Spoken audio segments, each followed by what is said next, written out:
Hello friends, welcome back to my channel plant life by Charu में आप सभी का बहुत बहुत बहुत स्वागत है। नमस्कार। और ये है मॉनसून की सुबह, रात भर से हो रहा है यहाँ पे बारिश। झमाझम पानी के गिरने के बाद भी मेरे पौधे कितना मुस्कुरा रहे हैं और इनको देख करके मैं भी मुस्कुरा रही हूँ।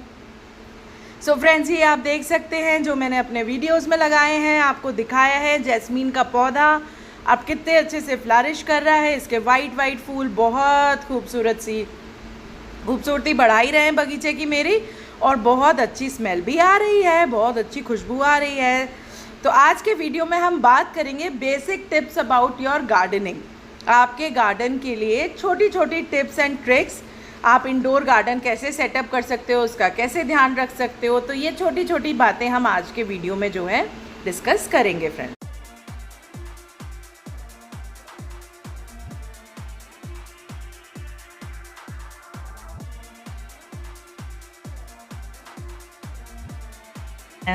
सो इस वीडियो में हम बात करेंगे मोगरे के बारे में। ये आप देख रहे हो मोगरे का पौधा कितना छोटा है, और इसमें देखिए कलियां भी आना शुरू हो गई हैं फ्लावरिंग के लिए। मोगरे के इतने छोटे पौधे में हार्डली कभी, स्पेशली मॉनसून के सीजन में, फूल नहीं आते।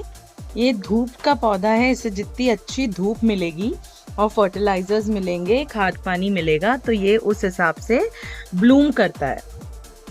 मोगरे की विशेषता यह है कि आप इसे अगर अपने घर में लगाते हो तो बहुत खूबसूरत फूल आते हैं, बहुत अच्छी इसकी फ्रेग्रेंस आती है।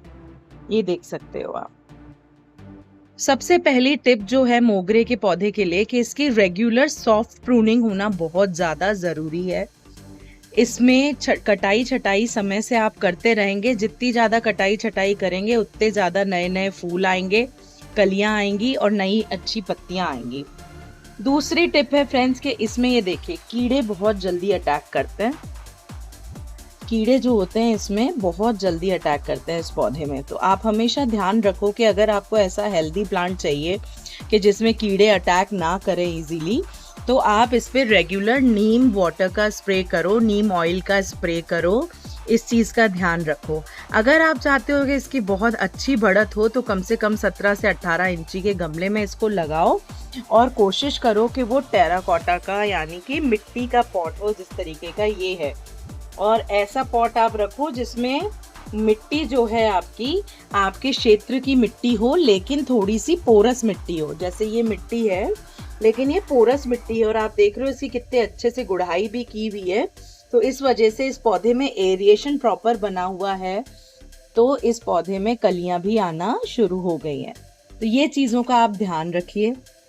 मोगरे में सबसे अच्छी घर की बनी हुई खाद अगर आपको डालनी है तो आप डालिए चाय की पत्ती, आप डालिए केले के छिक्कल, आप डालिए अंडे के छिलके। और आप अगर ये सब कुछ भी नहीं कर सकते तो अपना जो भी वेजिटेबल का वेस्ट आपका निकलता है उसको एक कंटेनर में लगभग 10 से 12 दिन के लिए इकट्ठा कीजिए। थोड़ी सी उसमें 1 कटोरी मिट्टी डालिए और 2-3 चम्मच उसमें कर्ड डाल दीजिए। फिर देखिए आपकी घर की कंपोस्ट कितनी अच्छी है जो रेडी हो जाएगी। और आपके जो प्लांट्स होते हैं जिनमें फूल आने होते हैं, जिनमें आपको चाहिए कि खूब अच्छी फ्लावरिंग करें, खूब अच्छे आपके गार्डन में फूल ही फूल खिलते रहें, तो आप इस खाद का जो है उपयोग कर सकते हो। अच्छा, अब क्वेश्चन आता है कि ये आप किस क्वांटिटी में बनाओगे, किस तरीके से बनाओगे। तो कोशिश करो कि जो मिट्टी का मटका होता है, अगर आपके पास मिट्टी का कोई और साधन नहीं है जिसमें आप रख के बना सकते हो, तो मिट्टी के जो मटके होते हैं ना, उस मटके में कॉम्पोस्ट बनाओ और उसको मिट्टी के ढक्कन से ढक करके रख दो। तो उसमें क्या करना है आपको, एक जो नॉर्मल साइज का मिट्टी का घड़ा होता है उसमें आपको इकट्ठा करना है अपने घर का वेस्ट, कुछ थोड़ी बहुत मिट्टी, थोड़ी बहुत सूखी पत्तियां आपके ही गार्डन से निकली हुई।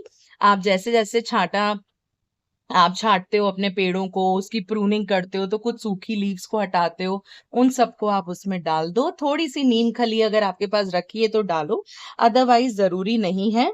और 1 चम्मच कर्ड डाल के उसको रख दो। 15 से 20 दिन में आपकी जो है घर की बनी हुई कंपोस्ट रेडी हो जाएगी, जो कि आपके गार्डन में ढेर सारे फूल लेकर के आएगी। तो ये चीज ध्यान रखिए। अच्छा, किसी ने मेरे से पूछा था, मैं आपके प्रश्न का उत्तर भी दे देती हूँ। क्या ये मौसम सही मौसम है तुलसी का पौधा लगाने का? बिल्कुल सही मौसम है तुलसी का पौधा लगाने के लिए। कोई भी सही या गलत मौसम नहीं होता फ्रेंड्स, ये चीज आप हमेशा ध्यान रखिए कि तुलसी का जो पौधा है बहुत ऑस्पिशियस पौधा होता है, उसकी पूजा की जाती है। इसीलिए दो तीन बातों का ध्यान रखो। तुलसी अगर आप मंजरी से लगा रहे हो, अगर आप तुलसी बीज से लगा रहे हो, तो उसका जो गमला है उसे बिल्कुल एक ऐसे पवित्र स्थान पे रखो जहां आते जाते किसी के गंदे हाथ ना लगे, आपका पौधा गंदा ना हो, और या फिर ऐसी ऊंचाई पे रखो कि हर किसी का हाथ ना लगे, क्योंकि तुलसी को तुलसी माँ के तरह पूजा जाता है। ठीक है। दूसरी चीज ये कि तुलसी जब भी लगा रहे हो तो उसको ऐसे एरिया में रखो जहां पे धूप भी हो लेकिन डायरेक्ट सनलाइट ना पड़े। बहुत ज्यादा तेज 1 से 1.5 घंटे से ज्यादा अगर उस पे सनलाइट तेजी से पड़ेगी तो वो पौधा जो है मर जाएगा, है ना। तो इस चीज का आप ध्यान रखो।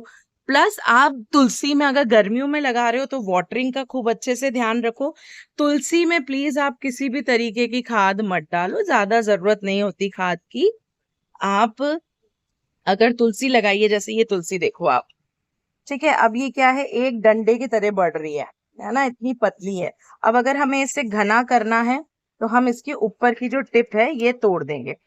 ठीक है, इसको आप इस्तेमाल कर सकते हो किसी भी तरीके से। आप चाहो तो तुलसी टी बना लो, तुलसी जिंजर टी बना लो, या नॉर्मली भी हम अपने घरों में चाय पीते हैं तो तुलसी डाल के पीते हैं। एंटीऑक्सीडेंट्स होते हैं इसमें जो कि आपको कई तरीके के इन्फेक्शन से बचाता है।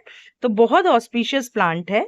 और अगर आप ऐसे प्रूनिंग करेंगे ना इस प्लांट की, तो ये जो प्लांट है दिन ब दिन घना होता चला जाएगा। इस प्लांट में आपको जरूरत नहीं पड़ेगी कि आपका प्लांट जो है किसी और खाद का डालने की आपको जरूरत ही नहीं पड़ेगी। आप रेगुलर प्रूनिंग करो, अच्छे से पानी दो, सनलाइट वाले एरिया में रखो, लेकिन इतनी सनलाइट आनी चाहिए कि बहुत तेजी से उस पौधे को जला ना दे।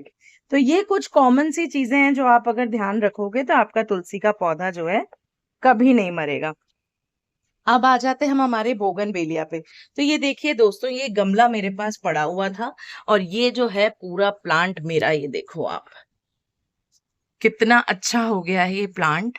इस प्लांट को मैंने बाजार से लिया और इस छोटे से गमले में लगा दिया। ये देखो कितने छोटे से गमले में। सो फिलहाल मैं इसका गमला भी नहीं चेंज करूंगी जब तक इसमें इतनी सफिशिएंट लीव्स ना आ जाएं कि वो अपना खाना अच्छे से बना ले। तब तक मैं इसको बिल्कुल भी नहीं छेड़ूंगी। उसके बाद मैं इसको एक बड़े गमले में शिफ्ट करके इसकी प्रूनिंग करूंगी और अच्छे से इसमें खाद पानी दूंगी। कोई भी पौधा अगर हम नर्सरी से लेकर आते हैं और तुरंत ही अगर उसको हमने नए गमले में शिफ्ट कर दिया, जो कि हमारी बहुत आदत होती है कि जैसे ही कोई भी पौधा आया नर्सरी से और हमने तुरंत उसे नए ब्यूटीफुल से वास में लगाने की बड़ी हमारी इच्छा होती है कि नहीं नहीं इतने सुंदर सुंदर गमले में लगा देते हैं, तो वो सबसे बड़ी गलती होती है। उससे पौधा जो है मर जाता है। ये देखिए मेरा अडेनियम कितना खूबसूरत लग रहा है, लग रहा है ना। अडेनियम इस मौसम में आप कटिंग से भी लगा सकते हो, बहुत अच्छा वेदर है अभी अडेनियम को कटिंग से लगाने का। तो ये गार्डन की छोटी छोटी टिप्स हैं। अधिकतर प्लांट्स यहाँ पे वो प्लांट्स हैं जो सेमी शेडेड एरिया में बहुत अच्छे से चलते हैं। वो प्लांट्स हैं जो आप प्रॉपरली अगर इंडोर भी रखते हो तो भी चलेंगे, सेमी शेडेड रखते हो तो भी चलेंगे। ये देखिए मॉन्स्टेरा भी कितनी तेजी से बढ़ रहा है। ये देखिए इसकी न्यू न्यू लीव्स आ रही हैं।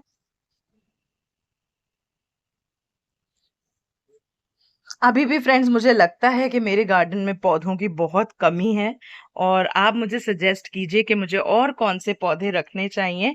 अगर आप फिर से रबर प्लांट का नाम ले देंगे तो मैं और रबर प्लांट ले आऊंगी। फिलहाल मेरे पास सिर्फ और सिर्फ 3 रबर प्लांट्स हैं। सो फ्रेंड्स ये देखिए कितनी अच्छी ग्रोथ है मेरे पौधों की, कितने अच्छे ग्रीन हो रहे हैं। और आप लोग शिकायत करते हो कि बालकनी गार्डन चलता नहीं है, बालकनी में पौधे खराब हो जाते हैं। ऐसा कुछ नहीं है, पौधे आपका प्यार, आपकी अटेंशन चाहते हैं। और आज गुड़गांव में बहुत बारिश हुई है, यहाँ पे बहुत ज्यादा बारिश हुई है रात भर से, तो इस वजह से गार्डन थोड़ा सा अनटाइडी लग रहा होगा। आप देखो, तो ये बेसिक काम है जो गार्डनर्स के हो जाते हैं। प्लांट लवर्स के पास ये काम बहुत होता है कि कब उसको कैसे अपना गार्डन सही करना है, मेंटेन करना है, बड़ा यही काम बहुत बड़ा काम होता है। तो फ्रेंड्स देखते रहिए plant life by Charu. Thanks for showering love on me, giving a lot of love, attention to me. Thank you so much for your kind appreciation. Bye bye. Take care.